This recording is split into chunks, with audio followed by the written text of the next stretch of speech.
Dober dan, dobrodošli v našem podkastu Krmarjenje z travmo, Modra soba. Danes imamo čast gostiti Mileno Miklavčič, žirovko, ki s svojim delom osvetljuje skrite kotičke slovenske preteklosti. Milena, pozdravljeni v podkastu. Dober dan in seveda dober dan tudi vsem tistim, ki naju bodo v naslednjih minutah ali pa tudi več kot uri spremljali. Ja, jaz bom na kratko vas predstavila. Milena Miklavčič je ugledna slovenska avtorica, novinarka, zaslovela z bogatim raziskovalnim delom, osredotočenjem na medčloveške odnose, spolnost in vsakdanje življenje na Slovenskem v preteklosti, pa tudi danes. Pronicljivo razkriva teme, ki so bile v slovenski družbi dolg časa tabuizirane oziroma spregledane. Najbolj odmevna je bila serija knjig, oziroma še zdaj, menda bo še ena izmed, še celo dve. Ogenj, rit in kače niso za igrače. Ta serija knjig na, jaz bom rekla, zelo edinstven način dokumentira spolnost, pa tudi odnose, družbene norme na Slovenskem skozi različna zgodovinska obdobja, vse do danes. Prva knjiga je šla leta 2013 v tej seriji, tlele za vami je pa tudi knjiga Ženske iz leta 2011. In ponatis je bil lansko leto. Aha, super, ja. Ko tudi prinaša zgodbe, 52 zgodb. Poleg tega pa je Milena avtorica več knjig za otroke, tudi prejela več literarnih nagrad. In to, kar bova danes govorili, moje ime je Metka Kuhar, mogoče še sebe predstavim, vsakič znova povem, da nisem poklicna novinarka, ampak sem predavateljica, raziskovalka z fakultete, ki se raziskovalno tudi pedagoško ukvarja, med drugim s temo travme, pa tudi terapevtsko delam s tem. To, kar bova pa danes govorili, se pa nekako bolj povezuje z ravno temi knjigami. To je, Milena, ko pač razgrinjate našo dediščino skozi pripovedi, tako babic, mam, hčera, vnuk in že, oziroma prababic, kakor za koga, skratka zelo različne generacije. Na nek način, jaz, ko sem zdaj brala te knjige, na nek način meni se to zdi skoraj da kot grozljivka, tako osvetljujete zelo temne plati življenja, mogoče nekoč, včasih idealiziramo življenje nekoč. Tako se zdi, na kmetih so živeli tako v preteklosti, nestresno povezano z naravo, eno tako zdravo, prijetno življenje, tako nekako idealiziramo. Iz teh knjig pa nekako čisto ena druga zgodba se pokaže. In na nek način meni se zdi, te pretekle izkušnje, njihovi odmevi še vedno odzvanjajo tudi v današnjem času. Mogoče bi za začetek povedala nekaj, kar upam, da se bodo najini gledalci zapomnili, ker je zelo pomembno za sprejemanje in dojemanje teh zgodb. Te zgodbe predstavljajo le majhen delček v življenju mojih sogovornikov. In če bi pogledali življenje vsakega izmed nas, bodisi mene, vas, kogarkoli, bi ugotovili, da ima pravzaprav vsak človek v življenju kakšno temno plat, kakšen zdrs, kakšen trenutek, ko se je znašel na kolenih, pa vendar večina to nekako vrže čez ramo ali kako drugače preživi in se o tem ne pogovarja. Ljudje, ki so prihajali k meni, pa so o teh izkušnjah želeli povedati, predvsem zaradi tega, ker jih do tistega trenutka, dokler jih nisem jaz nagovorila, ni nagovoril nihče drug. In vse to pomeni, ali so to intimne izkušnje, ali je to soočenje z nasiljem, ali je to soočenje z revščino, z najrazličnejšimi travmami, ki jih imamo v življenju, je to samo majhen delček, majhna izkušnja. In iz te izkušnje so se vsi ti sogovorniki potem učili in so postali boljši, plemenitejši. Nenazadnje so bili tudi bolj utrjeni, kot radi rečemo. To pomeni, da so se kalili na tistem reku, pregovoru, da izkušnje so tiste, ki človeka naredijo močnega. In zaradi tega, ker so jih naredile te izkušnje močne, so potem največkrat, zlasti ti starejši, dočakali zelo visoko starost. To pomeni, da nihče od njih takrat, ko sem se pogovarjala z njimi, ni bil mlajši od 80 let, plus minus, kar je zavidanje vredno, ker včasih niti ni bila tako dolga življenjska doba. In zato moramo gledati na te zgodbe kot na izkušnje. Tudi jaz nenazadnje izhajam iz povojnega časa, sem pač letnik 52, ko je bilo trpljenje drugače cenjeno kot danes. Danes je trpljenje, da se ti nečemu odpoveduješ, da se za nekaj žrtvuješ, nekaj, kar ni v skladu z normami, po katerih živimo. V mojih časih je bilo pa to nekaj, kar te je naredilo močnejšega. In tudi mi smo marsikaj doživeli, za kar, ko jaz pripovedujem svoje lastne zgodbe otrokom in vnukom, se pač oni držijo za glavo, meni se pa te zgodbe ne zdijo nič takšnega, zaradi tega, ker je to in trpljenje, in odpovedovanje, in preizkušnje in vse ostalo, kar sem že naštela, je vkalkulirano v moj način življenja in zato se meni to ne zdi nič takšnega. In fajn se mi zdi in prav se mi zdi, da bi vsi tisti, ki naju poslušajo, pač vedeli, da so ti ljudje živeli pravzaprav eno čisto normalno življenje, vendar ta delček, o katerem so spregovorili, je bil pač malo težji, malo, bom rekla, tiste sorte, po katerem bi danes verjetno težko preživeli ali pa bi potrebovali cel kup strokovnjakov, da bi nas postavili nazaj na noge, njim pa se to ni zdelo nič takšnega. In to je bistveno za razumevanje vseh teh na tisoče zgodb, ki se jih najde na več kot 1400 straneh v mojih 4 knjigah. Se pravi, da nas tudi težke preizkušnje na nek način krepijo lahko, ne, v smislu tudi neke večje odpornosti, rezilientnosti. Seveda, ker vi, če danes pogledate vso to razvajenost, kateri smo priča, vsemu temu, kaj bi morali imeti, kaj nam pripada, kaj bi morala država za nas storiti, kaj bi morali starši narediti, kaj navsezadnje, kaj vse bi morali dobiti na pladnju. Veste, tej generaciji oziroma posameznikom iz te generacije je težko razlagati, da so pa nekoč živeli njihovi predniki precej drugače in so se morali za to, kar danes imajo, zelo potruditi. Mogoče eno, ne, je ta ekonomski vidik, ne, tudi mogoče veliko, recimo, borbe za preživetje, ampak po drugi strani, mogoče, če se omejiva na spolnost, recimo, da je to nekako res ta fokus najin današnji, tle pa, ne, tako kaj iz teh, ne, tudi pripovedi razbrati, ne, oziroma tudi, če gremo gledati različne take moralne priročnike tistega časa, ali pa kakšne druge razprave, ne, nekako spolnost, recimo, bom govorila o mojih dedkih, babicah, ne, recimo to govorimo generacija rojena v 20-ih, ne, tam, ne, malo prej, malo kasneje. Spolnost je bila gledana kot nekaj zelo gnusnega, umazanega, grešnega, ne, zelo poudarjena vloga, recimo neke take, bom že rekla, malo nezdrave sramežljivosti, ne. Zelo se je poudarjal nekako greh nečistosti in tudi ta velika razlika med moškimi in ženskami, ne.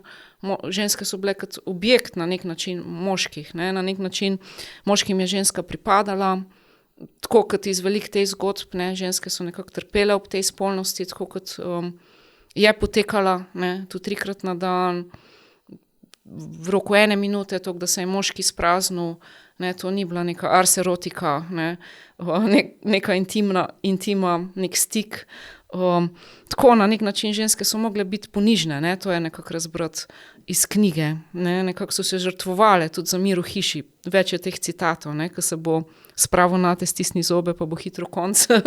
Recimo to se razbere, to so bili nasveti ženskom. Iskale so izgovore, to pripovedujejo, so bile tudi tepene, če niso hotele dati. Ne? Mislim, to je bilo tudi označeno kot zelo grešno. Tudi orgazem po drugi strani greh. Tudi na nek način dotikanje spolovil, že sami pogledi, ne. Vse skupaj je bilo nekako tudi zavito ven tabu molka, ne, da se o teh temah nekako ne razpravlja, ne v družini, ne v javnosti, ne, takoj je to v kontekstu enega pohujšanja. Prav ena taka zarota molka, ne, zelo veliko enih omejitev, zelo veliko enih pravil. In to se je povezovalo in potem z neko božjo kaznijo, ali pa po drugi strani z enim zveličanjem. Skratka, vse spodaj je bilo greh, ne? To tudi direktno piše v tej knjigi, ne? Vključno z menstruacijo, menstruacija nečista, enkrat na mesec boš kaznovana do konca življenja, nezakonske matere, koliko so bile nekako stigmatizirane, izobčene, da ne govoriva o deklah, ne? O služkinjah. Tudi ta dvojna merila, seveda, moški, ženske, ne, moški so se lahko nekako olajšali, recimo pri deklah ali služkinjah ali kakorkoli, ne, so bile že v teh časih bordeli, ne, rdeče hiše, sploh v mestih, ne, za meščane, recimo. No, mimogrede, v Ljubljani je bilo pred drugo svetovno vojno približno 26 takšnih bordelov, kamor so hodili moški, ker velikokrat sem slišala, da so mi rekli, da so bili meščani, kar se te spolnosti tiče, nekaj korakov bolj razgledani, bolj širokih pogledov kot na kmetih. Teoretično res. Pa vendar, če tako pogledate, v mestih so imeli praktično zelo pogosto po 2 otroka v družinah, mogoče 3, kar je bilo več, so bile to že zelo verne družine. In zakaj je bilo tako malo otrok? Največkrat je bil razlog ta, da so bile nekakšna tiha pravila, da je potem, ko je imela ženska 2 otroka, z njeno tiho privolitvijo pač mož obiskoval tako imenovane gospice. To so bile ženske, ki niso bile ravno pri denarju, pa vendar so nudile določeno telesno zadovoljitev moškim, niso bile pa prostitutke. In te gospice so prihajale tudi na dom. Ena takšna zgodba je tukaj iz centra Ljubljane, ko je hčer, ko je par let nazaj, ko je umrla, tudi sama, čez 100 let stara, je pripovedovala, da je vsak četrtek hodila takšna gospica k njihovemu očetu, ki je bil advokat.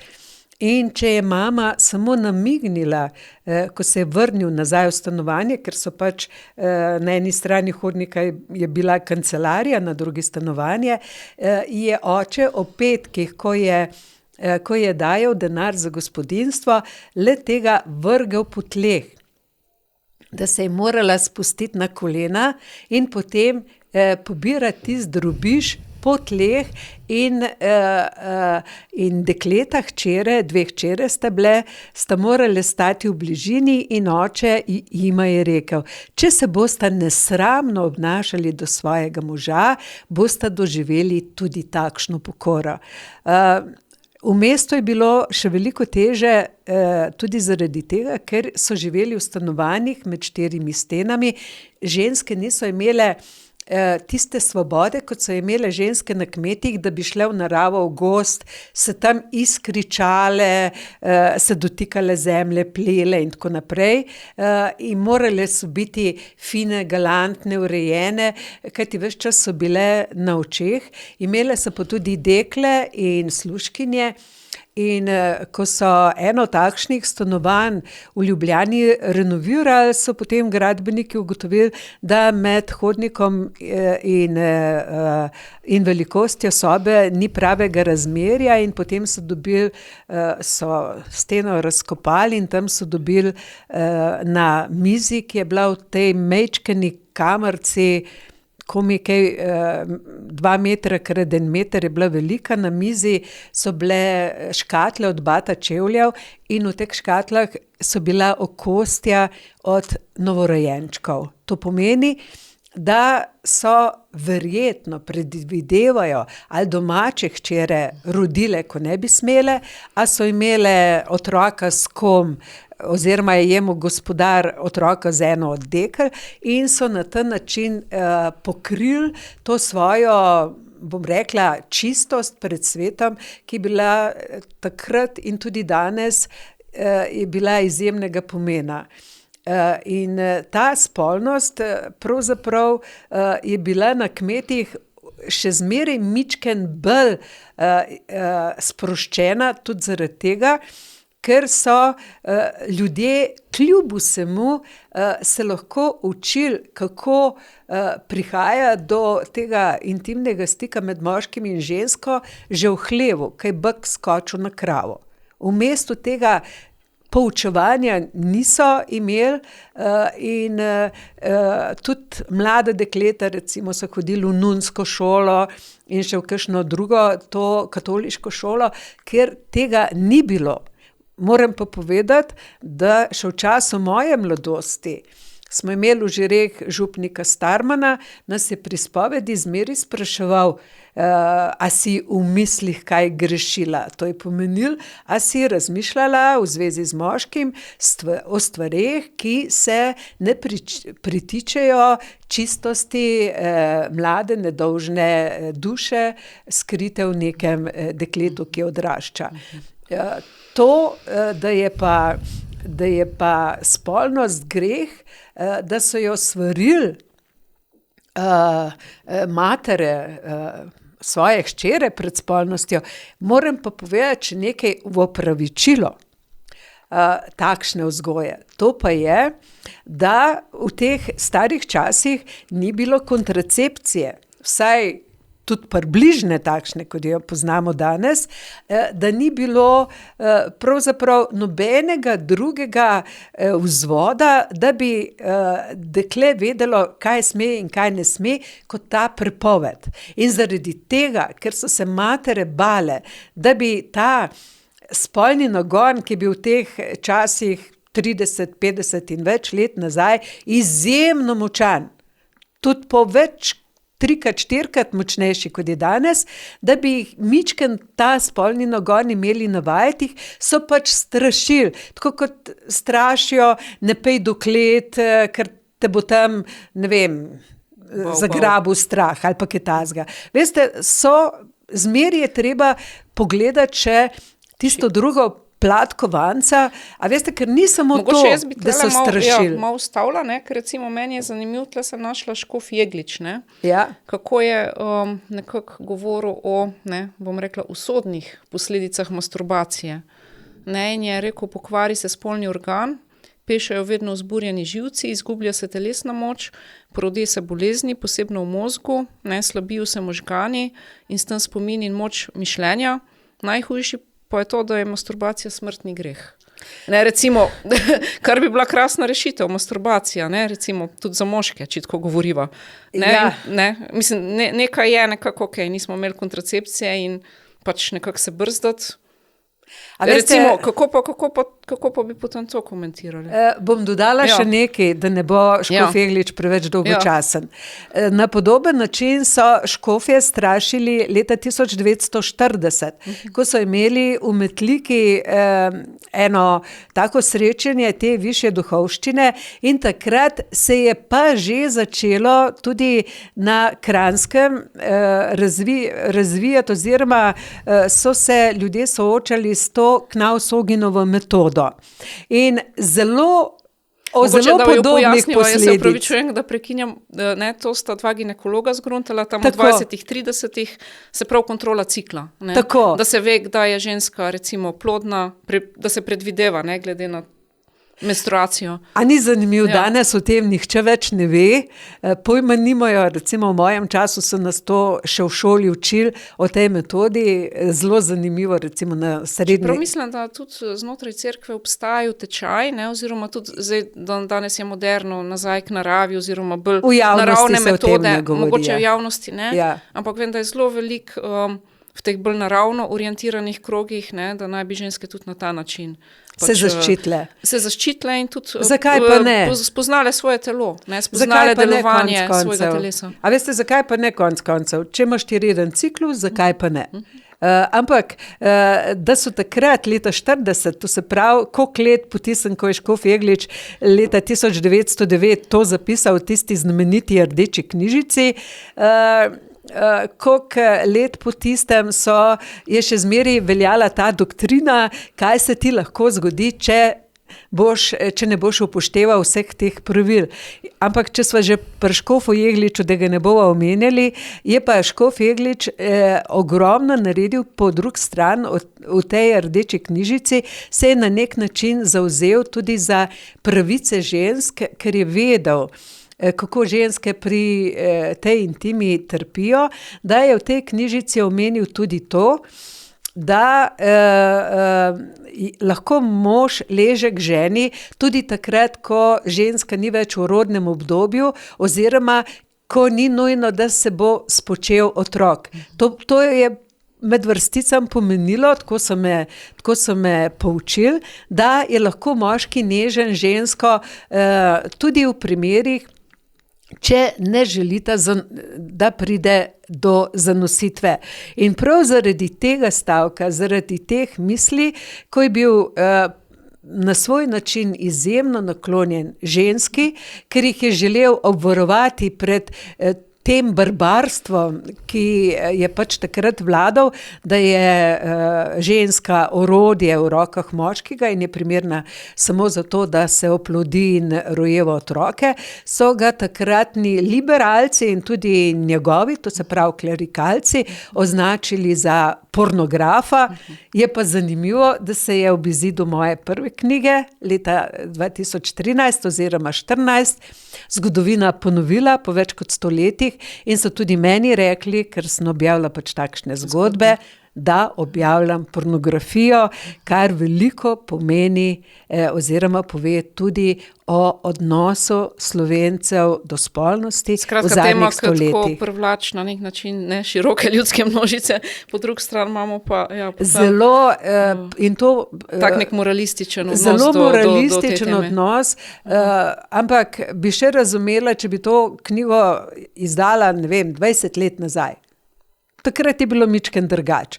Ampak danes je pa tak odnos, da je to pornografija za mene osebno neizmerno žaljivo tudi zaradi tega, ker so ti ljudje, ki to govorijo, so žaljivi do mojih sogovornic. Ker ne nazadnje so bile te moje sogovornice ženske, ki so prihajale iz katoliških okolij. To niso bile ženske, ki so delale v tistih 26 kuplerajih, ki so bile takrat v Ljubljani. Jaz vidim spet neko diskreditacijo pač izkušenj, izkustva. Tako, in to je molk, ko ste ga na začetku omenili, ker mi bi se morali o tem molku veliko več pogovarjati kot se, ker molk je zažrt že v DNK zapis nas Slovencev in to zelo močno. Ker bom rekla, pred drugo svetovno vojno je bila pač cerkev tista, ki je nekako zapovedovala ta molk, molč, da se kom ne zameriš, molč, ker je to greh, o tem se ne govori, na ta način so tudi različne inceste pometali pod preprogo. Po vojni vemo, ko so bili pač politična struje takšne, da so ljudje zaradi tega, da ne bi imeli določenih posledic, lahko tudi zelo hudih za njihovo splošno življenje, poklic in tako naprej, molčali. danes pa pač zato, ker ljudje molčijo tudi zaradi tega, ker je vse, kar nekomu ni všeč, ki ima v tej družbi moč, kar mu ni všeč, temu reče, da je to sovražni govor. In smo spet tam, kjer ni muh. In se spet čas zadnjih 100 let ponavlja. To pomeni, da zmeraj je nekdo, ki določa, o čem se lahko govori in o čem se ne sme govoriti. In ta molk je zažrt tudi znotraj družine, veste, ker se 3 generacije, to se pravi starši in vnuki ne pogovarjajo med seboj, niti o splošnih stvareh, kaj šele o intimi, se potem dogaja, da ima pregovor jabolko ne pade daleč od drevesa, toliko mladih. To pomeni, da se kar naprej ponavlja, veste. To se mi zdi zelo pomembna tema, mogoče se bi to še dotaknile tudi ta spirala nasilja, recimo, ne, ki se lahko rodi iz tega, če nekako molčimo v teh stvareh, oziroma tudi ne razkrivamo, kaj se dogaja. Jaz bi se mogoče za trenutek vrnila še k Jegliču. Ja. Ste me, Milena, toliko zintrigirala, sem šla prav iskat, o čem se je pisal.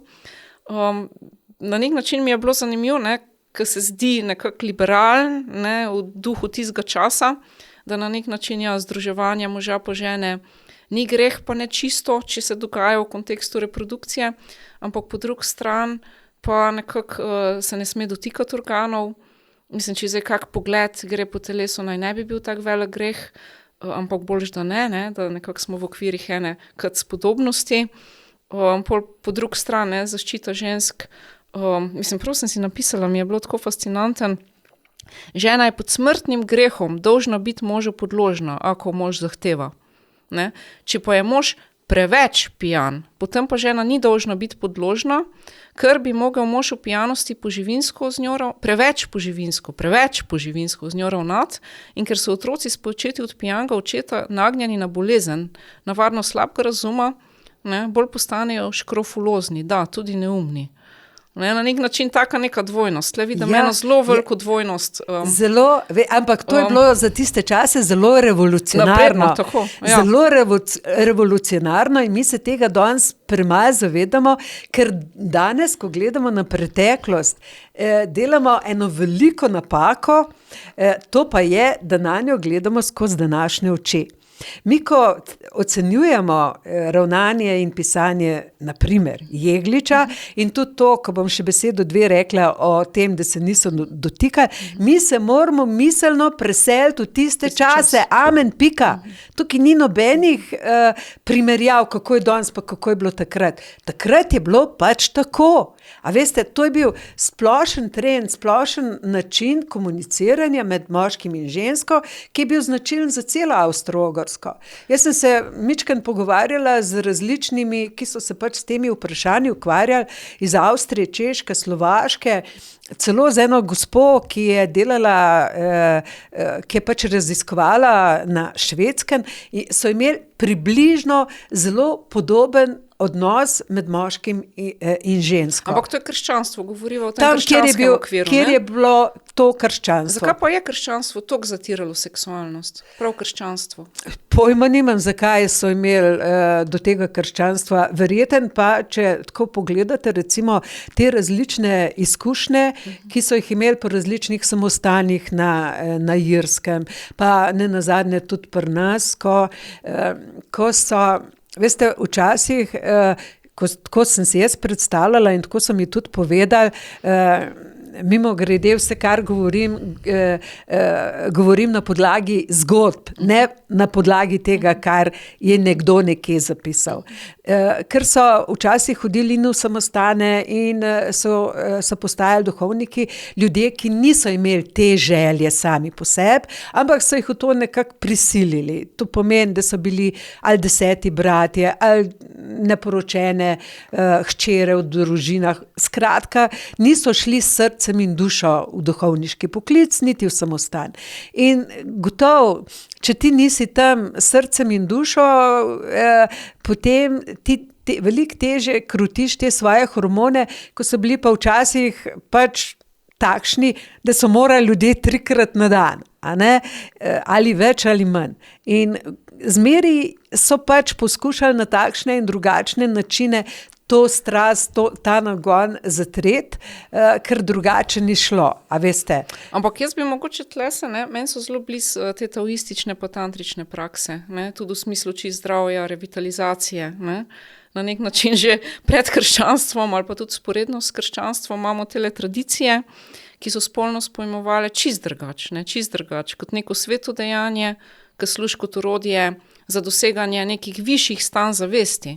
Nekako v teh tradicijah recimo je spolna energija in s tem tudi ženski princip, recimo šakti, to je razumljen kot neka močna življenjska sila in če nekako to pravilno usmerjamo, nadzorujemo, da še to poudarim, to pripomore ne samo k naši večji vitalnosti, kreativnosti, ampak tudi, bom rekla, k duhovnemu prebujenju. Na ta način, tudi združevanje, spolno združevanje, da je to nekako pravzaprav dostop do duhovnih dimenzij. Zakaj je krščanstvo razvilo toliko drugačen pogled na spolnost, s toliko enimi omejitvami, toliko enega greha vezanega na to, kar je, recimo, bom rekla spet v teh tantričnih, taoističnih praksah integrirano, kot del recimo nekega širšega, ne samo kozmološkega, tudi duhovnega razumevanja, kjer se to fizično in duhovno ne ločuje. To se ne ločuje, ampak sta dopolnjujoča aspekta bivanja. In je to neka višja sila, ki prispeva k večji harmoniji med ljudmi. Že samo jaz gledam na vse te različne prakse ljudi, ki živijo na različnih koncih sveta, da so pač tam ustvarili neko kulturo, ki pač nekomu drugemu na drugem koncu sveta ni bila blizu. Lih tako, kot bi se danes vprašali, zakaj nekateri narodi, ki prihajajo nenazadnje tudi v Evropo, v tako imenovani civilizacijski svet, še zmeraj obrezujejo svoje deklice, oziroma zakaj jih poročajo mladoletne, zakaj jih spravljajo v zakone z starci pravzaprav. To je pač nekaj, kar se je razvilo v določenem okolju, na katerega verjetno ni imelo vpliv ne krščanstvo, ne tantrično razmišljanje o spolnosti, pa vendar je, če danes pogledate na različne te narodi, ki živijo na različnih koncih sveta, je odnos do spolnosti pravzaprav še zmeraj se mičkeno razlikuje med seboj. In ta Evropa, ki je pač bila krščanska oziroma protestantska, ima pač nekje malo več svobode, druge malo manj, ampak tam, kjer je bila nekoč Avstro-Ogrska, tam pa so bili ti odnosi do spolnosti približno enaki. In naša kultura je imela odnos do spolnosti pač takšen, kakršen je. In seveda prihaja tudi te vzhodnjaške filozofije, ki so povezane ne samo z duhovnostjo, tudi z eno globoko filozofijo, tudi k nam, pa vendar, veste, to ni tisto, kar mi tradicionalno živimo. Lahko nekdo sprejme ta odnos do spolnosti, pa vendar ni to del njegovega DNK-ja, to so posamezne osebe, posamezne združbe, ki se s tem ukvarjajo, nimajo pa na širšo populacijo kakšnega večjega vpliva. Ker razen seveda, da bi o tantrični spolnosti začeli več govoriti na TikToku. Potem pa se lahko zgodi, da v letu ali dveh, da pride do ene poplave tega, bom rekla, tega razmišljanja, tega odnosa, to pa je možno. Ampak zanimivo je, koliko je krščanstvo tudi nekako ustvarjalo na različnih nivojih, ene take omejitve, nek tak družben nadzor, da je lahko tudi, bom rekla, obvladovalo ljudi, ne z eno obljubo v zveličanju ali pa po drugi strani pogubi. To je različnih vrst omejitev, ali pa nekako en tak zelo tok režim, mislim, recimo, jaz sem tako, dam en mal mogoče drugačen primer, sem se pogovarjala s prijateljem, ne, da so včasih poznali pač samo govejo župco. Mislim, župca je bila samo goveja župca. Ne, mogoče fižolova na vsake tok. Skratka, dal se je, ne vem, goveje meso, pa malo zelenjave in to je bila juha. Ne tako, ker recimo danes, recimo moja generacija kuha juhe, ker daš malo leča, pa malo brokolija, pa zmiksaš, pa še malo kakšne začimbe in je 1000 vrst juh. No, ne, mislim, ni nekih okvirov, kaj juha je lahko karkoli, ne, karkoli imaš je juha. Ne, mislim, nismo več v teh nekih ozkih okvirih, ne, in potem jo še pripomnil, ja, ampak to je bilo še potem po možnosti, so nam nune, ne, dale tele recepte. Ne, skratka, tudi tukaj smo imeli ene take zelo ozke in toge okvire, ne, sploh ni bilo mišljiv, ne, ob vse tej zelenjavi, kva vse je lahko juha in koliko lahko to takole malo, ne, kreativno pomešamo. Nedeljsko kosilo je tradicionalno. Juha, testen krompir, kremenateljc, pa solata. Pa zavitek, ta jabolčen zavitek na koncu. Samo recimo ta tradicionalno, kar nam zelo globoko tiči v kosteh, je pravzaprav nekaj, kar nas Slovence povezuje še zmeri. Zato, ker danes, recimo tudi v Sloveniji imamo enih, ne vem, boh ved, 10, 100 različnih kuhinj z celega sveta. Pa vendar smo čustveno navezani na to govejo oziroma kurjo župco z nudeljčki v nedeljo. A veste, kaj to pomeni en čustven odnos, a ne? In tudi recimo ta marsikaj, kar je povezano s čustvi, je tisto, kar se dlje časa ohranja nedotaknjeno. In tudi cerkev kot takšna, recimo se je v zadnjih letih zelo osvobodila teh predsodkov. Recimo danes učijo o teologiji telesa. Izjemno zanimivo. No, se tle so prišle tudi znotraj cerkve do sprememb. Ja. Zelo, in tudi recimo jaz imam zadnje čase tudi v teh cerkvenih krogih kar veliko predavanj. In se zelo prosto, svobodno in odkrito pogovarjamo o stvareh, o katerih se še ob izidu prve moje knjige Ogenj, rit in kače niso za igrače, nismo.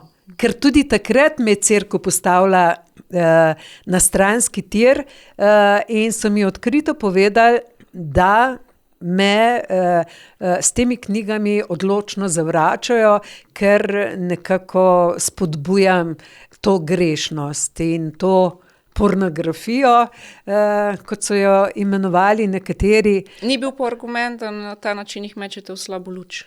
Ne, jaz sem taka, jaz sem tipična, bom rekla, žirovka, zaroban, se razjezim, potem pa začnem razmišljati, pa zakaj oni tako delujejo, in potem, ko trezno pristopim k tem problemom, jih na nek način razumem, da so te moje knjige išle brez neke predpriprave. To pomeni, brez da bi imela jaz okoli sebe krog ljudi, ki bi nekako bralce ali pa vse tiste, ki jih ta tema zanima, na mehek način pripravljali, da se bo pa od izida te knjige naprej, ki je dejansko res povzročila veliko revolucijo, začelo o spolnosti pogovarjati na nek drug način. Ni bilo tega, ker nenazadnje, tudi ko sem jaz to gradivo za prvo knjigo prinesla nekemu založniku, je rekel, kdo bo pa to sranje bral. A veste, to je bilo ne samo iz katoliških krogov, to je bilo nasplošno širše, tudi različni strokovnjaki so mi dejali, da pač oni so te umazane zgodbe že slišali, ampak jim je bilo izpod častjo, da bi jih tudi zapisovali. To pomeni, da je bila ta prva knjiga dejansko res en boom, In potem seveda so ljudje začeli iskati razloge, zakaj za božjo voljo sem o tem pisala, in ko so ugotovili, da sem srečno poročena že več kot 50 let, da imam 4 otroke, da imam 5 vnukov, da sem verna, da imam določene moralne vrednote, veste, sem jih porinila pred zid, ker niso mogli razumeti, pa kako za božjo voljo neko žensko, ki je doma s kmetov, ki živi enake vrednote kot mi, zanimajo te umazane stvari. In, kaj ste jim pa povedala? Oziroma, kaj je bila vaša motivacija za zbiranje zgodb, izdajanje teh knjig?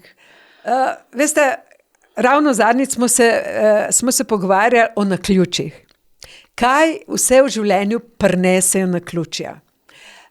No, in eno takšno bistveno in osrednje naključje za te moje zgodbe in za mojo radovednost, ker moja radovednost, veste, takšne ne boste našli še v vesolju, ne, ker me vse tako zelo zanima, je bilo, da je nekoč davno je od tega, ko je bila električna napeljava še drugačna, kot je danes, in je vsakič, ko je začel treskati pa grmeti, je elektrike zmanjkalo. No, in jaz sem bila takrat, ko sem delala za radio, sem delala ene oddaje, sem bila pa eni gospe Mici Veharjevi in je zmanjkalo elektrike, midva sva se o enih običajih pogovarjali v času žetve in tako naprej, in beseda je dala besedo in sem jo vprašala, sem rekla: Mici, kako je bilo pa takrat, ko ste bili vi mladi, kako ste pa imeli te odnose z moškim, na kakšen način?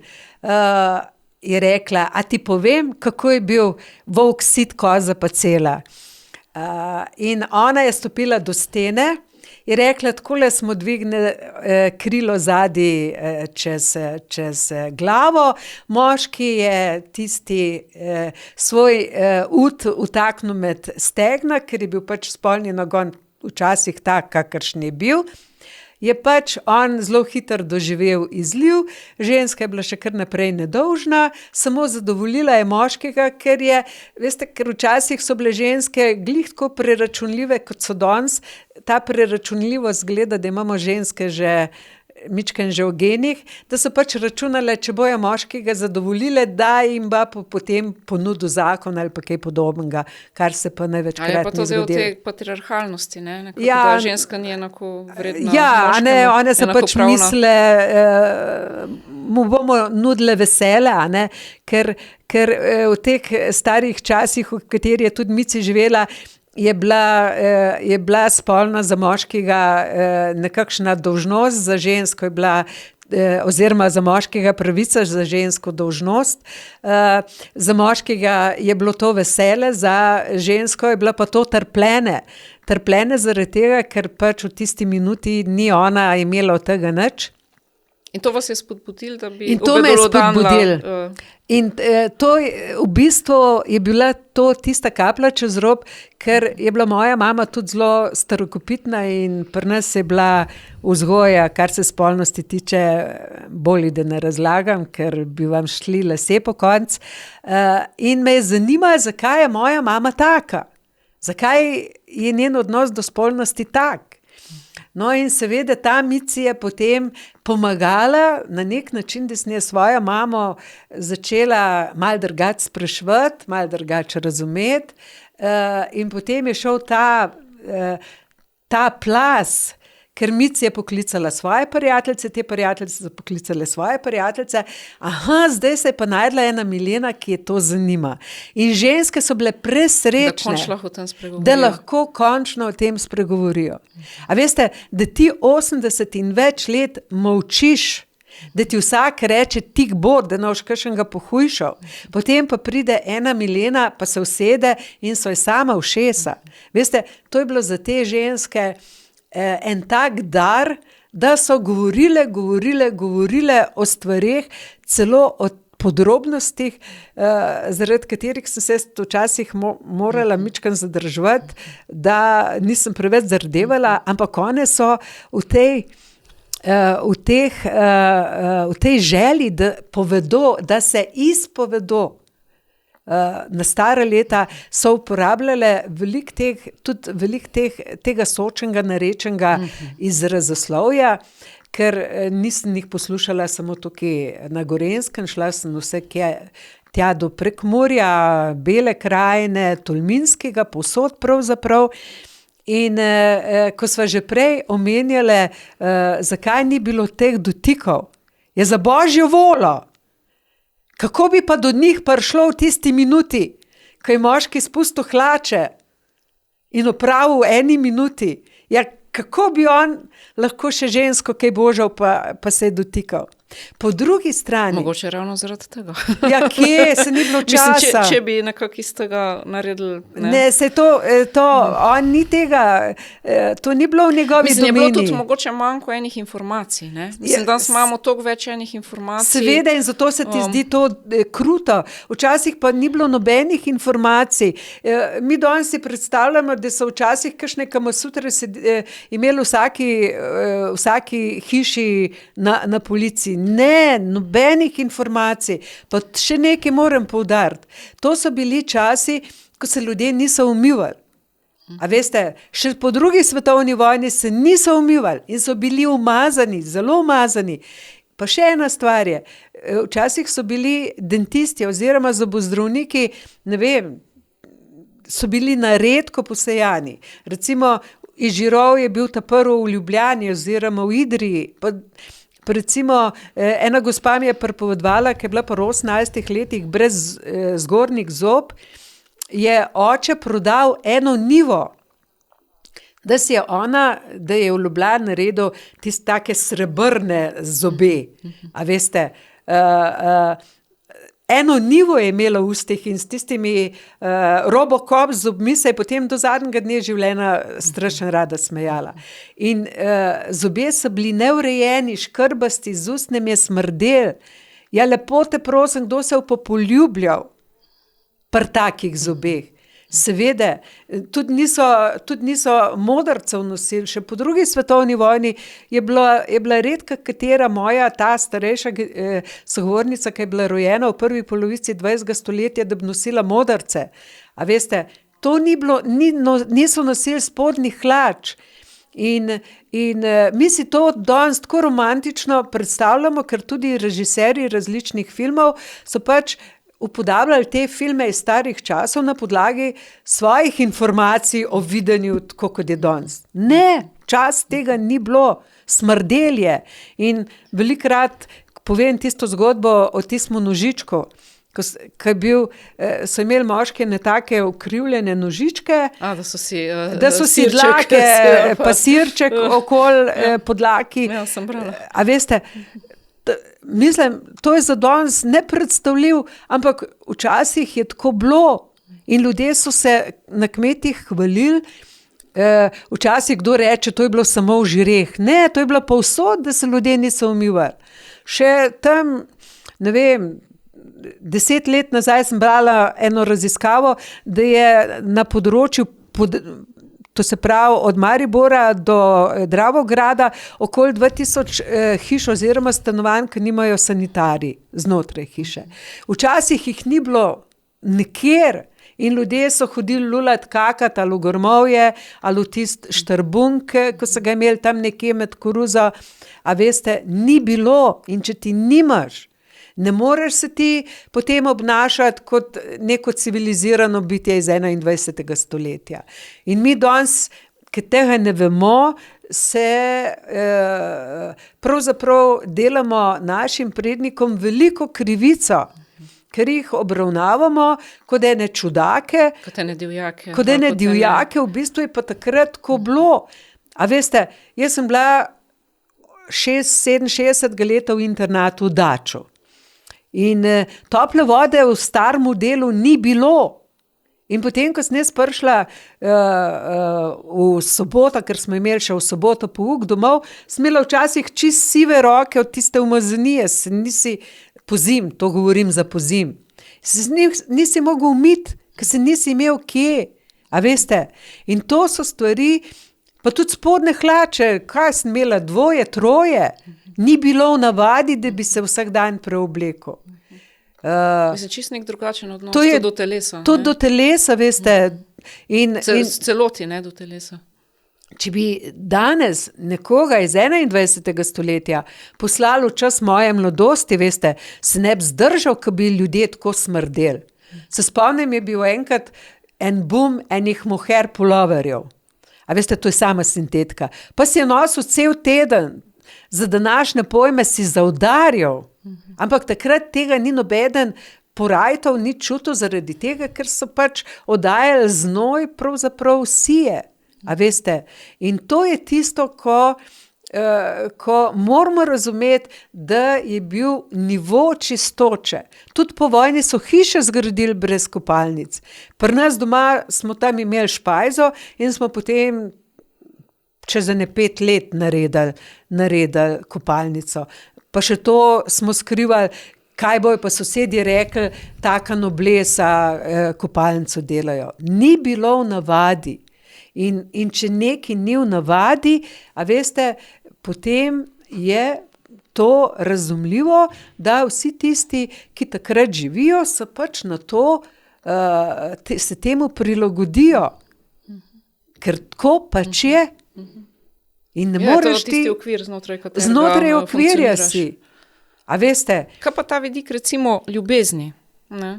Recimo tudi to je iz zgodb starejših generacij zelo jasen, da je bilo tlele denar na denar, grunt na grunt.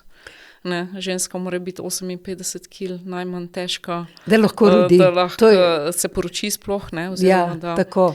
ne, mislim, To so bila pravila, se ki pravi so ta jih neka takrat čustvena, postavili. čustvena povezanost, ne? Da to je nekako bilo praktično neobstoječe, ne? Čeprav po drugi strani, če gledamo dela, kot je Cvetje v jeseni, se zdi, da vendarle so bila. Ja, seveda, to so pa pisatelji, ker konec koncev, ne nazadnje tudi 50 odtenkov sive je napisal pisatelj z bujno domišljijo, močno dvomim, da se kaj takega s toliko romantike v tem svetu BDSM-ja dogaja. Veste, to so pač pisatelji, ki ustvarjajo določeno literaturo, ne nazadnje so take večernice pisali tudi Franc Saleški, Finžgar in tako naprej, ampak v teh zgodbah je bilo vse lepo in prav, srečni konci. Pa tudi en trend je bil, ne? Mislim, Tako. recimo pač pripovedi, kje se poudarja to romantično ljubezen. Zato, ker Ne, to je tudi ena literarna zvrst pravzaprav. tudi sestre Brontejeve so pisale vse te romantične štorije, Ampak tudi na ta način, da je to edini pravi. Ne? Tako, ker to je, a veste, domišljija, te knjige so pa vendarle na nek način pomagale, da so ti ljudje, zlasti ženske, a ne, da so ženske mičken lažje živele, a ne, da so bile, da so imele tisti občutek, se tukaj piše, se mogoče bo pa tudi meni se kdaj kaj podobnega lepega zgodil. Ker poglejte, še v času moje mladosti, jaz sem kot dijakinja delala v Alpini, in so moje sodelavke so mi kazale tam, ko je bila pač tekoči trak, so rekle, poglej, kako je tale fant fajn, ima fičota, ima doma, imajo zemljo, dobil bo parcelo, da bo ta lahko hišo naredila, nobena ni govorila o ljubezni, samo o teh, bom rekla, praktičnih stvareh, da bo znal skrbeti družino, da bo imel dovolj denarja za družino in Se tako prav naprej. lahko govoriva, da je to nek romantični mit, ki je bil na nek način tudi ideologija Tako. za ženske. Ja, Ne, in neke take sanje, neka iluzija, da so tudi mogoče lažje, ne? ja, in Tako, to kot ste je rekli, seveda, da preživele. so lažje preživele. A veste, ker te praktičnosti pa danes manjka. Danes govorimo samo, da bo znal dobro seksati, da bo lep, da bo izobražen, da bo, ne vem, kultiviran, in gremo v neko zvezo, ne da bi pomisle, da je pravzaprav, ko si ti v neki zvezi z nekom, če seveda ni ta zveza samo za šport in rekreacijo vezano na posteljo, da pač mora imeti eden ali drug določene pogoje, da ti lahko skupaj živiš. Ta moment pa danes manjka. Včasih je bil edini, se o ljubezni več kot toliko ni govoril, seveda, bile so tudi izjeme. Oziroma mogoče tudi ne to, kar recimo sociolog, britanski sociolog Anthony Giddens, imamo tudi njegovo knjigo Preobrazba intimnosti v slovenskem prevodu, ne, knjigo, ki je napisal že leta 90. On govori, da v sodobnosti naj bi nekako bil trend tovrstnega razmerja, ki temelji na čustvenem odnosu, pa to zdaj ni nujno ta romantična ljubezen eden in edini, ampak enostavno na enem odnosu, ki je velikega tudi recimo dialoga, komunikacije, zadovoljevanje čustvenih potreb in drugega, mislim tudi seksualnih potreb, ampak tudi na en tak način enega raziskovanja, pogovora, tudi ene ranljivosti. Skratka, da v odnosih moramo doživeti tudi eno osebno izpolnitev. Pa to zdaj ne pomeni nujno tako egoistično izpolnitev, ampak eno tako vzajemno povezanost en z drugim, da je to tudi nek naš projekt, našega sebstva, naše identitete, mislim, nas kot ljudi, na nek način, tako jaz to razumem, zelo na enih spoštljivih osnovah. Povezano s sabo, povezano z drugim, v tem smislu, to zdaj ni smislu, eden človek. Ja, tako, daj dama. V smislu, daj dama, ker danes je tega daj dama skozi manj. Ker vsak ima, recimo zlasti ženske, ki smo pač postale takšne, kakršne smo. Kakšne pa smo? Postale smo veliko močnejše, kot so moški. Danes moški ni več tako močan, kot je bil recimo še v času moje mladosti, so bili moški veliko bolj so imeli večjo avtoriteto, ženske so bile bolj tiste, ki so ga zgledale od spodaj navzgor, danes se pa zdi, da je ravno obratno, da smo postale ženske veliko močnejše in veliko bolj samozadostne, da lahko konec koncev, odkar je umetna oploditev, lahko preživimo tudi same, brez njega. Mislim, tle verjetno je tudi veliko naredila kontracepcija, ki je možna, tako, tudi feministično gibanje. Pa denar, a ne, in službe, predvsem to, da mislim, tudi pravice, mislim, tudi v tem širšem smislu tako, pravice. Ker moški tudi na videz niso več takšni, kot so bili nekoč. Tudi recimo njihov videz, zunanji videz se zaradi vseh teh kemikalij, ki jih pojemo, bistveno bolj spreminja kot ženski. In recimo še v času moje mladosti, recimo takrat so hodili moški polet skoraj brez izjeme, brez majic.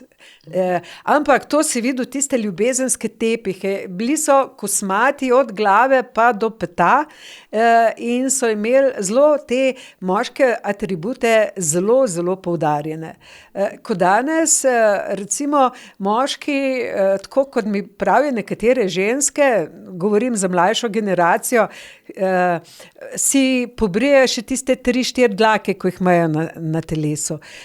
Včasih je bilo to skoraj da nemogoče, ker so bili že po videzu, so bili drugačni. In ženske smo danes in karakterno in preživetveno, bi celo rekla, izjemno močne. In nekako moški niso več dorasli temu tempu. Kada se ne znajdejo, ko se ruši mogoče vse na nek način. To ravnovesje. Ravnovesje, ni pa še enega pravega ravnovesja, čeprav slišim. Tako, in zaradi tega, ker so moški zelo pogosto tudi preveč razvajeni strani žensk, strani mam. Ampak tle je še vedno ta dvojni standard, ženske še vedno prevzemamo več gospodinjskega dela, ukvarjanja z otroki. Veste, to pa v naši hiši ni tako. V naši hiši je zelo veliko enakopravnosti in jaz imam 2 sinova in enega zeta. Se pravi, stvari se spreminjajo, zelo. Ampak če gledamo statistike, recimo, smo pa še vedno nekako ženske bolj obremenjene. To je pa čisto od posamezne ženske odvisno, ker veste, ženske so včasih tudi pretirano tečne, ker mislijo, da morajo vse same narediti, in so to podedovale od svojih mam. Jaz zmeri, ko pridem tudi na kakšno predavanje, zmeri rečem ženskam, več, ko bojo drugi v družini naredili, manj bo tebi treba. In ženske se morajo tega naučiti, da morajo določene tudi gospodinjske stvari prepustiti drugim, ne samo moškemu, tudi otrokom. Veste, ker je zelo pomembno, da si delo v družini delimo. In tam, kjer ženske pravijo, da so zelo obremenjene, jaz zmeri rečem, to si pa največkrat sama kriva. Ker si pač podedovala tisto mamino naravo, a ne, ker mama misli, da brez nje se bi svet podaril, in potem naredi vse, da tudi družina misli, da se svet podira, če ona, ne vem, za en dan nekam gre ali pa se uleže, ker ima pač gripo in tako naprej. In potem igrajo take ženske, ki jamrajo, da so za vse same, ne govorimo samo o hranilkah, ampak o tistih, ki imajo okoli sebe družino, igrajo žrtev in to meni ni fajn. To meni ni všeč. Jaz zmeri žensko spodbujam. Možno več tega, ne? Mislim, in da nekako, so moški, bom rekla, pripravljeni biti tudi v tem smislu, enakovredni partnerji, oziroma tako, ampak na to, da bo moški enakovreden partner, moraš ti razmišljati prej, preden greš z njim živeti pod isto streho.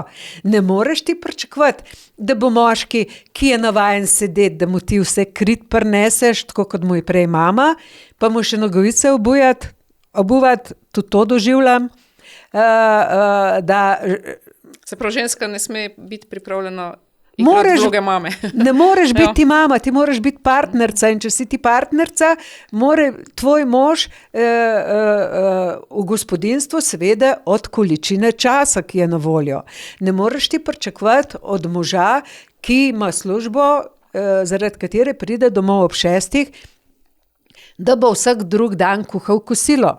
A veste, ti se pač moraš tudi različnim obveznostim prilagoditi. Mislim, tle včasih tudi ženske naredijo potem itak, da moški ima recimo kot zahtevno za službo, ženska pa a priori recimo, da bo več gospodinjila in skrbela za otroke. Ne? To je del mogoče še vedno tega obstoječega. Ja, pri nas jaz imam zelo emancipirane in snahe in hčere, tako da verjetno k temu mičkam tudi jaz pripomorem, zaradi tega, ker zmeri spodbujam, da se more v krogu družine si morajo delo deliti. Jaz govorim, da si morajo deliti delo takrat, ko so vsi doma. Ne takrat, ko je eden doma, pa reče, danes je pa žena na vrst, da naredi to pa to. Ne, ti moraš zato, ker si doma poskrbeti, da bo vse tisto, kar je treba biti, da je narejen, tudi narejen.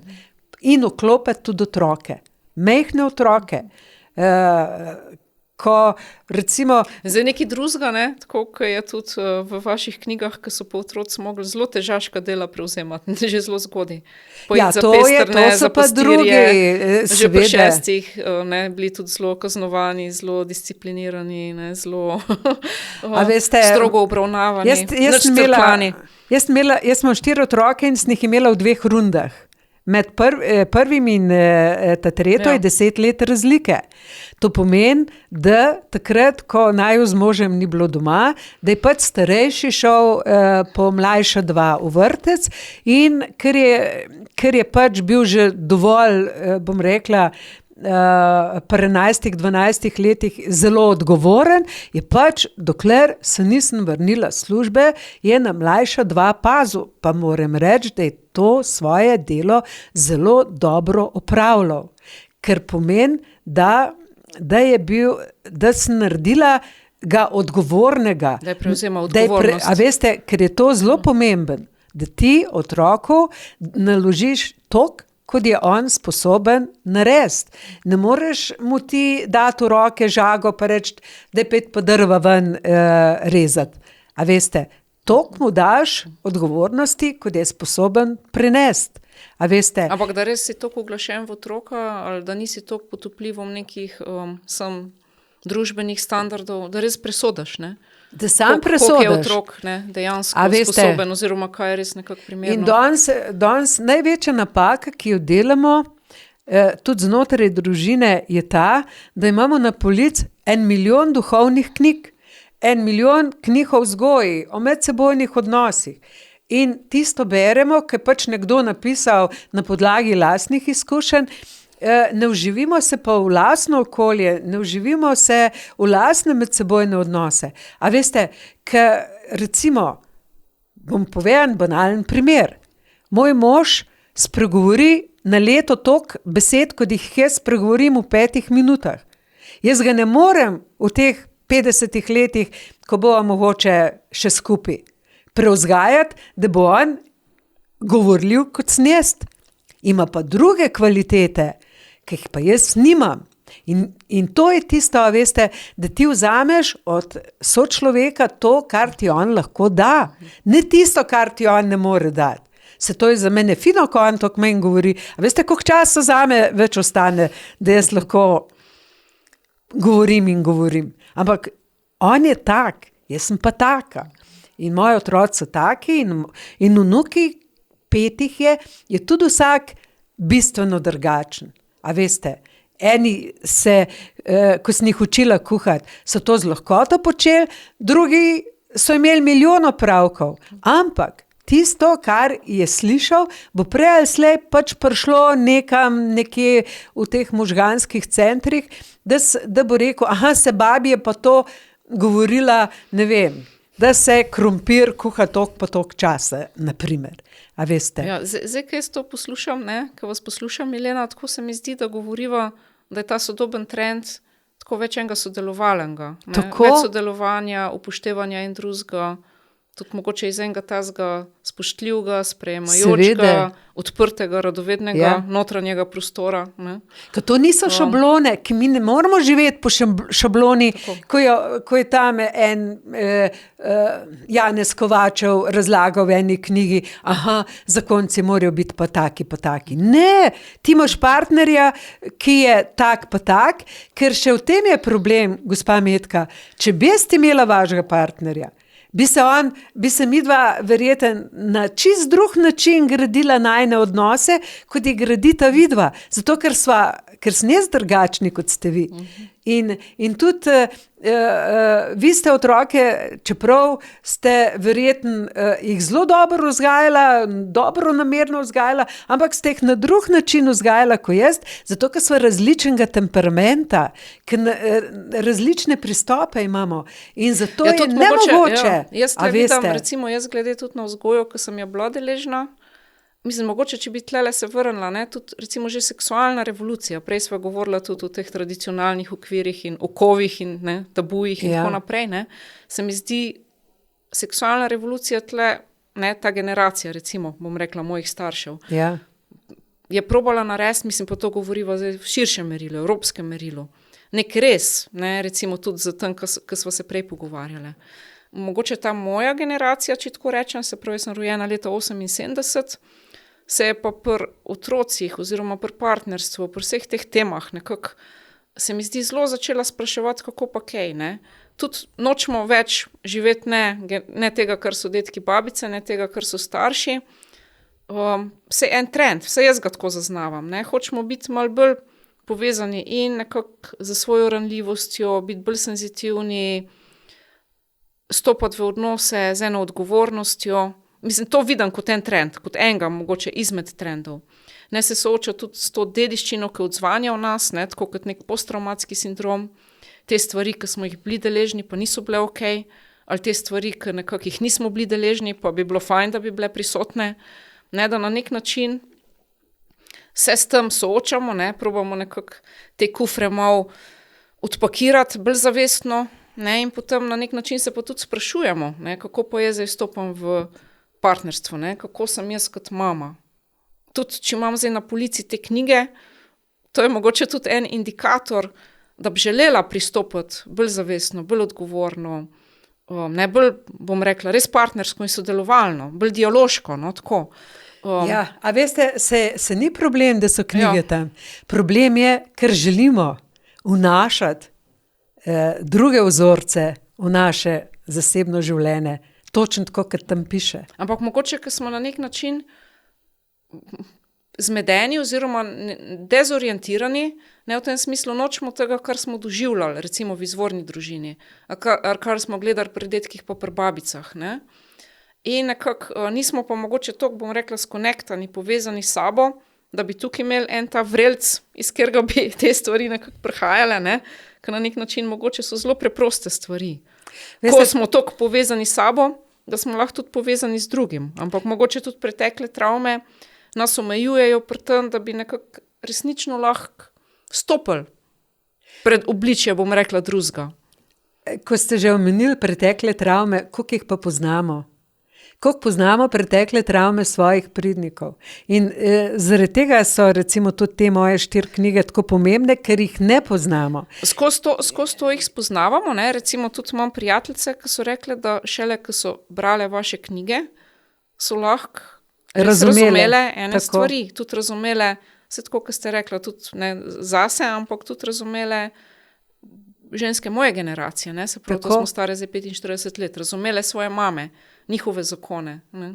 Ker ti ne moreš graditi niti sebe, niti svoje lastne družine, kar nekje v zraku.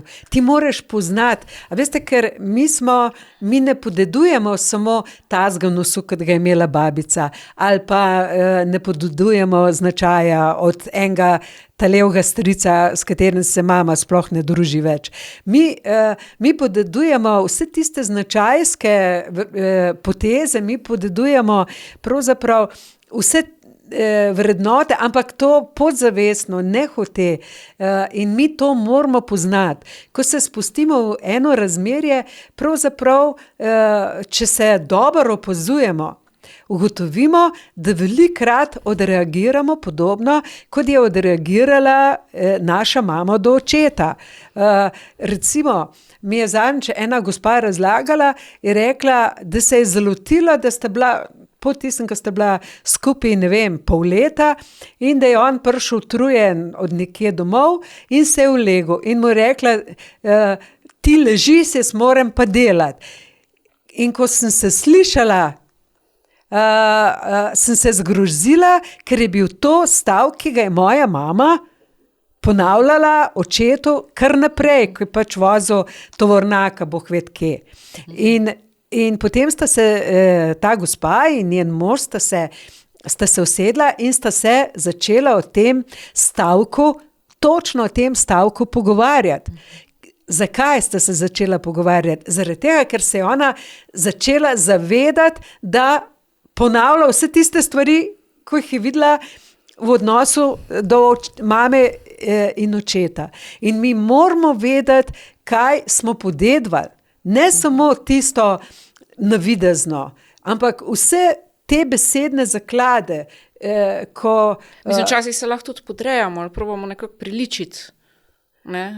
Moramo, pa je veste, to tudi stvar, ne, da so nas recimo, ne vem, stari starši dominirali, tlačali, ukrivljali. Ja, in to bomo mi naprej počeli. In se tudi v odnosu, ne nujno, da mi naprej ratamo tako, ampak nekako smo v krču, smo podrejeni, hitro gremo v samokritiko, samoobsojanje, ne. Se že vnaprej probamo prilagoditi, ne ugajati. Skratka, tukaj je veliko teh vzorcev, ker ravno nekako nam je drugi lahko zrcalo, če smo pripravljeni se gledati.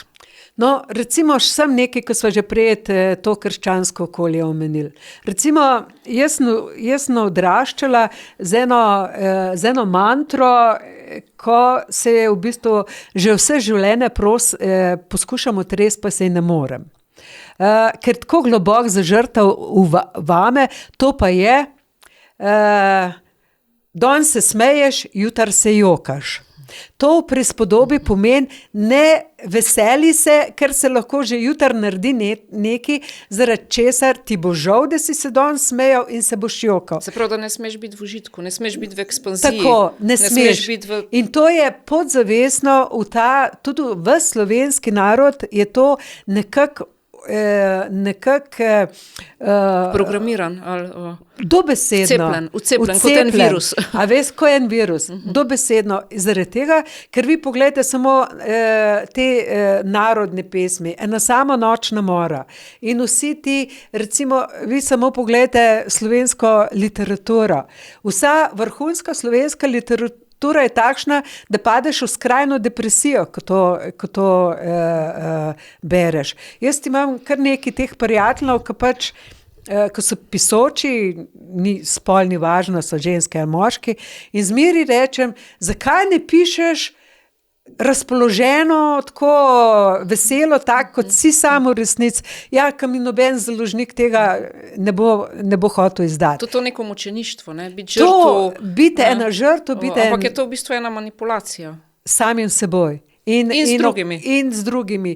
In to, a veste, da ne sme se smejati danes, ker potem boš jutri jokal, je tako globoko programiran v nas samih, a veste, in tudi potem to pride ta intima. A ne?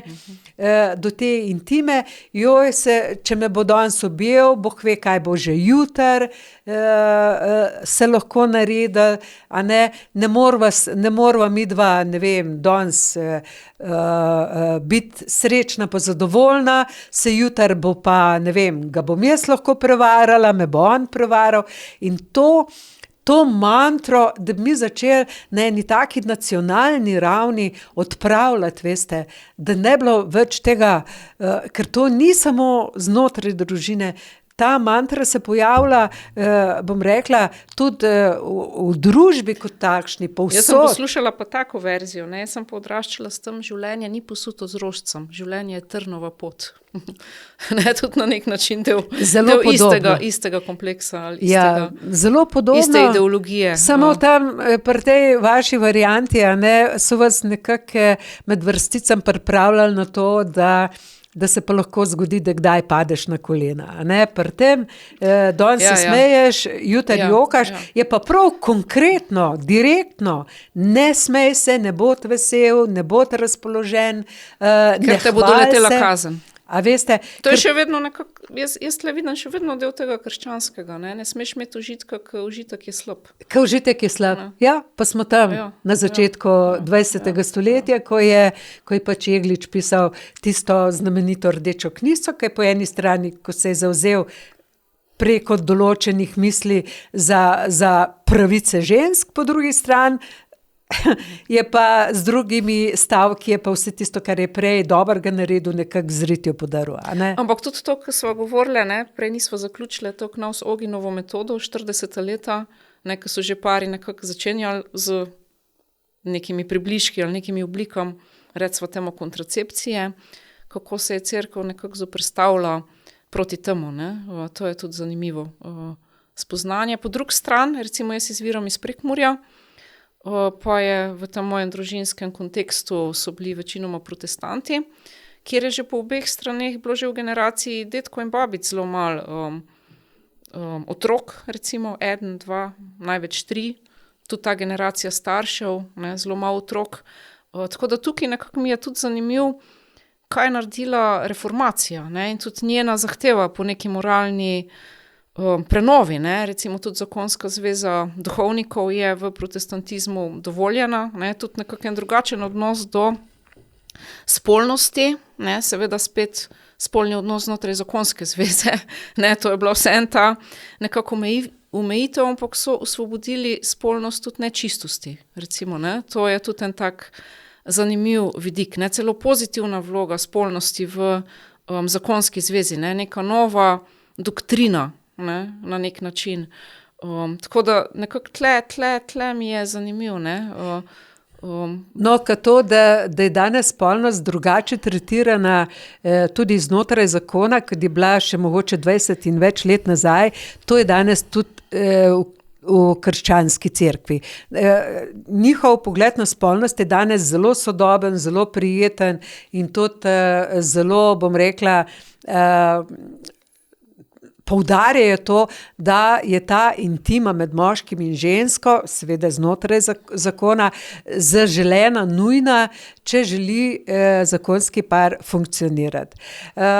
Jaz ta odnos do spolnosti delim pravzaprav okvirno, na zelo grob način, na čas pred kontracepcijsko tableto in po njej. A veste, to je tam 70. leta. A ne?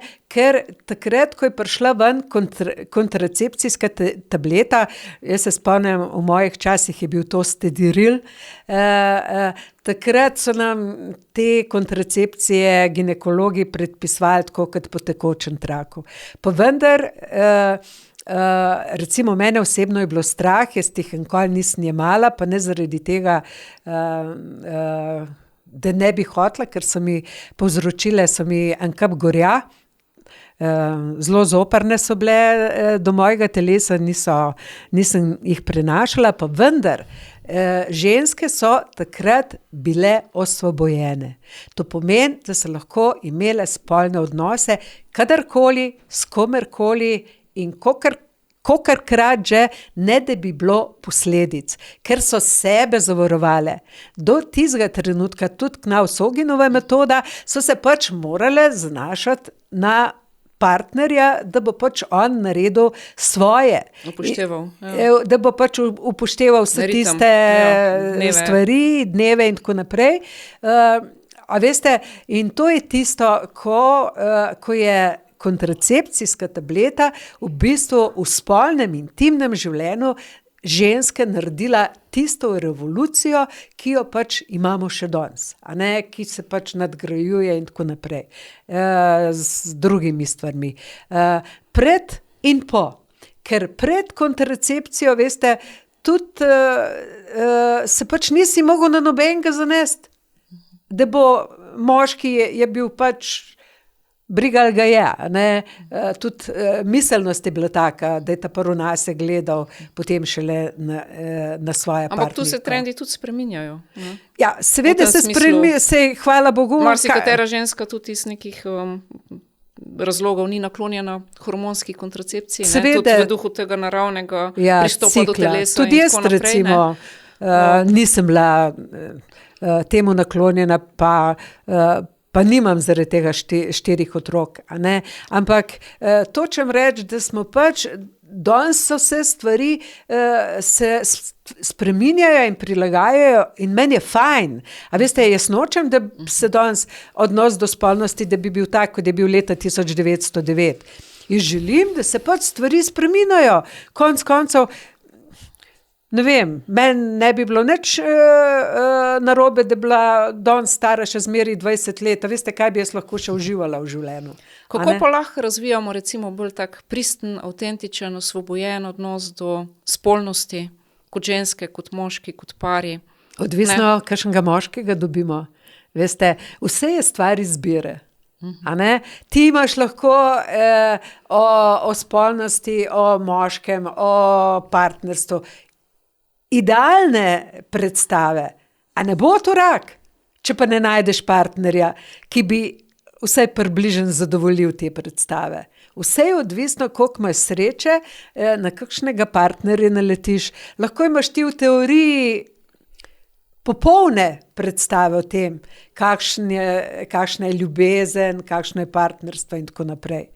Dobro, imaš predstavo, da bo partner s tabo študiral tantro, ne? On ti pa reče, ne bom pretako energije iz levega v desno koleno, recimo. Ja, seveda, pa tam, kjer ni muha, ne. A boš s tem partnerjem na nek način. Pa še eno veliko napako danes delamo. Danes preveč pozornosti posvečamo spolnosti, seksu. Preveč pozornosti in potem se dogaja, da recimo že mladi tam pri 13-14 letih začnejo s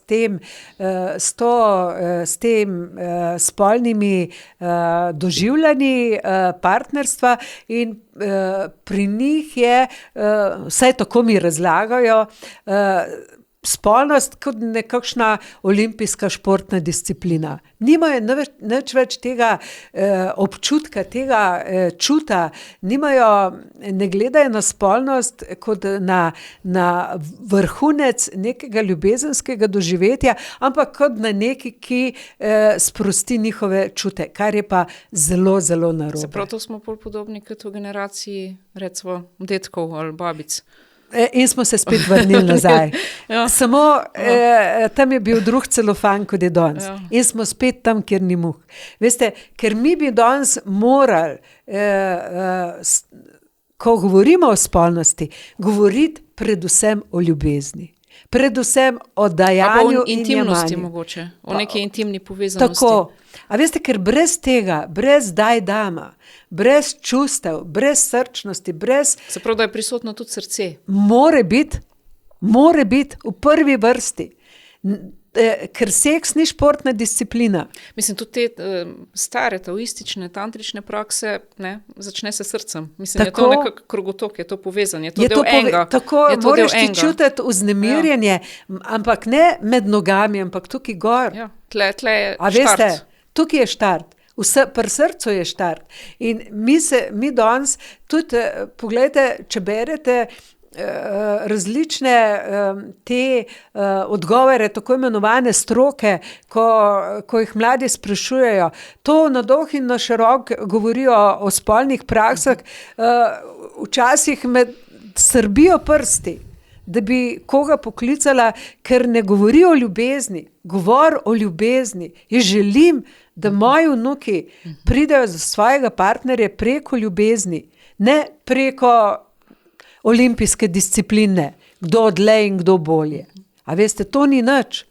A veste, in potem mladi začnejo pri 13-14 letih, pri 20, ko so godni za spolnost, ko so godni za nek odnos, ko so godni za neko dajanje čustev, so pa intimno tako otopeli, da enostavno se zaprejo vase za računalnike in potem doživljajo nenazadnje odnos, ne samo do spolnosti, ampak tudi do nasprotnega, do partnerja, na način, o katerem je pisal Isaac Asimov leta 1950, ko je izdajal te svoje znanstveno-fantastične knjige, v katerih se ljudje sporazumevajo samo preko tridimenzionalne slike. Se pravi, to je ta digitalna doba. In to je že v Ja, 50 letih o tem pisal.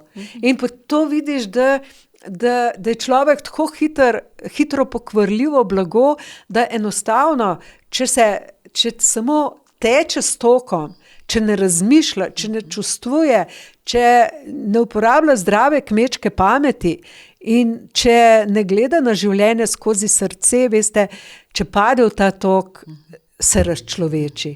In ko se človek enkrat razčloveči, potem je pa to, ne vem, nimam besed. Drugega objektivizira v tem Tako. smislu za In svoj potem lasten se užitek, lahko dogaja to, kar se razvrednot, na nek tako. način degradira. Ja. Ne?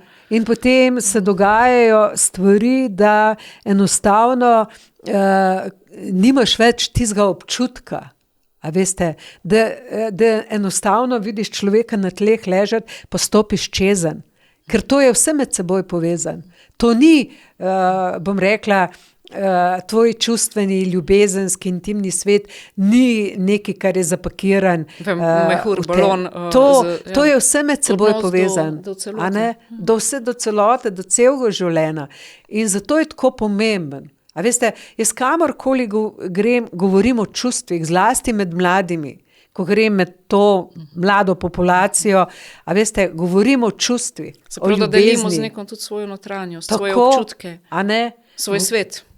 In tega nam danes manjka. Se pravi bližina, tudi da se umirimo, Ja. pa nekako Dotik, se posvetimo en drugemu. Dotik. Mi danes zanemarjamo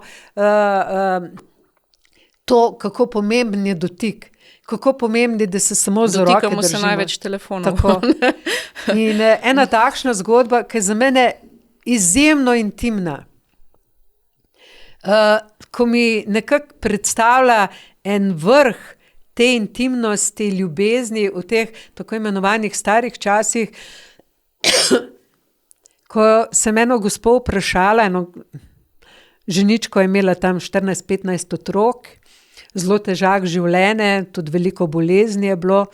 Sem rekla, če je mož kdaj rekel, da je ima rad, ne je rekla nikoli. Je rekla mi je pa vsako nedeljo, ko sva šla k Maš, ruta zavezal pod brado. In mene zmeri, ko se na ta ruto in kako je tist mož s tistimi okorelimi prsti, ko so bile navajene samo težkega dela, garanja, svoji ženi zavezal ruto. S tem je dal ne samo svoje srce, sebe je dal. In take drobne stvari, ko so danes marsikomu neumne, otroče, karkoli, je za mene ena taka oda ljubezni, ko si jaz ne morem predstavljati drugače kot nekaj, ko ti daš sebe drugemu in to brez besed, ampak z dejanji. Pa ne samo na Valentinovo. Tako.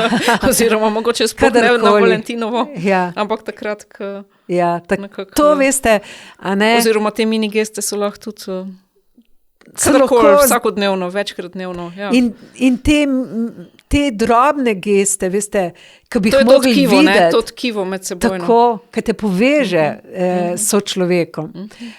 In premalo se zavedamo, kako je to pomemben, da ti daš neki sebe tudi na tistem področju, ko od tebe tudi približno ne bi tega pričakovala, veste.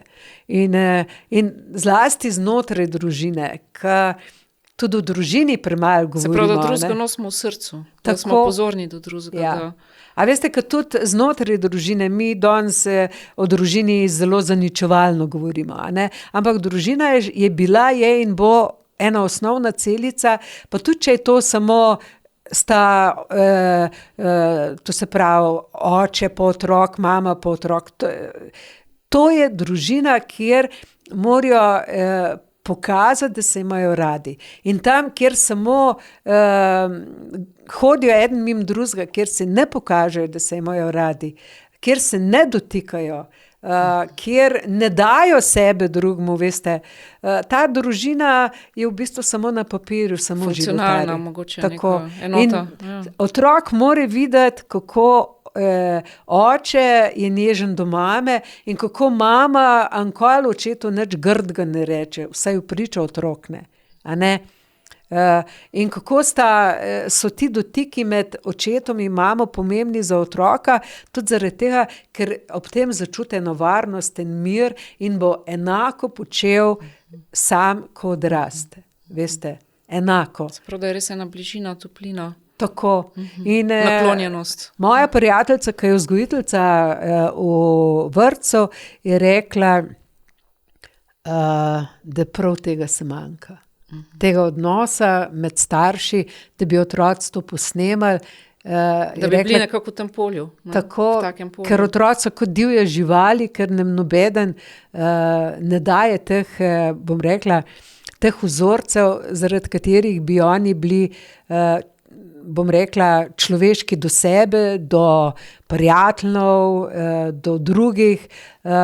Včasih se bojimo biti sami sabo, kaj šele z drugim. Kaj šele z drugim. In to je tisto, veste, ko mi dve sva danes govorili veliko o intimi, a ne pa o spolnosti kot takšni.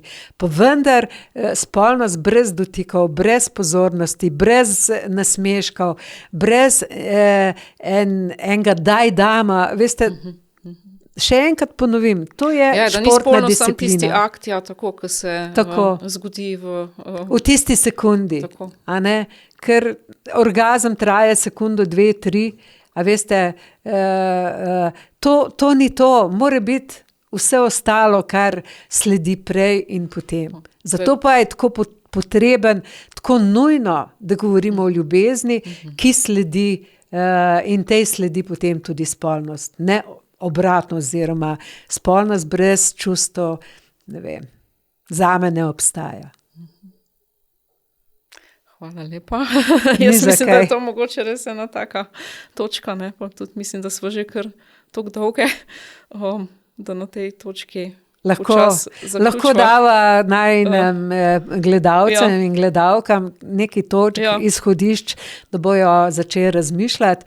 In neizmerno me veseli, če pride potem do odmevov, da mi povejo, s čim se strinjajo, s čim se ne, ker tudi takšni podcasti, to so komunikacija. In če ni komunikacije, to pomeni, da smo govorili v prazno. In komunikacija je pa lahko takšna in je lahko drugačna. In ene in druge sem vesela in tudi zaradi tega hvala za priložnost, da smo lahko spregovorile o tistem, kar nosimo v srcu, v glavi in kar bi morali nenazadnje deliti z vsemi, ki jih imamo radi.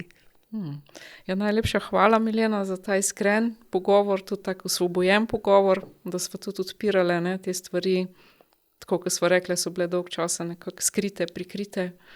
Pa tudi, da smo jih zdaj na koncu pripeljali, oziroma da ste jih pripeljali v ta okvir ljubezni, povezanosti, bližine, topline. Tako da res do tja, kjer moreš biti, se usesti in uživati ob vsem tem, kar imaš. Tako da, dragi gledalci, drage gledalke oziroma poslušalci, poslušalke, še en podcast je za nami. Najlepša hvala za poslušanje oziroma gledanje in kot rečen,